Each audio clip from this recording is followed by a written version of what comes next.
রানাঘাটে একটা নতুন রেস্টুরেন্ট কাম ক্যাফে হয়েছে উইথ নাইস ডেকোরেশন, যেখানে সবার যাওয়া হয়ে গেছে রানাঘাটের। আমি না গিয়ে কী করে থাকি? তো আমি আর একা কেন যাব, বাড়ির সবাইকে নিয়ে চলে গিয়েছিলাম ওখানে, মা, মাসি, বাবা, দুই বোন সবাইকে নিয়ে। এই দেখো আমরা টুকটুক করে হাঁটতে হাঁটতে তারপরে টোটো করে চলে গিয়েছিলাম। বেশ অনেকটাই ইন্টেরিয়ারে, বাট দারুণ একটা প্লেস, মানে সময় কাটানোর জন্য কী যে ভালো। আর এত সুন্দর ডেকোরেশন, দেখতে পাচ্ছ এই দেখো ফ্লেভারস অফ রানাঘাট লেখা।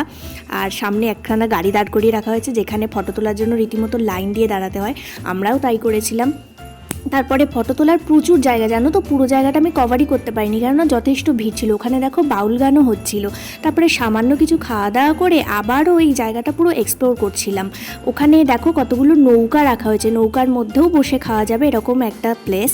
আর পুরো জায়গাটা যেহেতু ক্রিসমাসের দিন না, তার দুদিন পরে গিয়েছিলাম, তবুও সাজানো গোছানো ছিল। কেমন লাগলো অবশ্যই জানিও।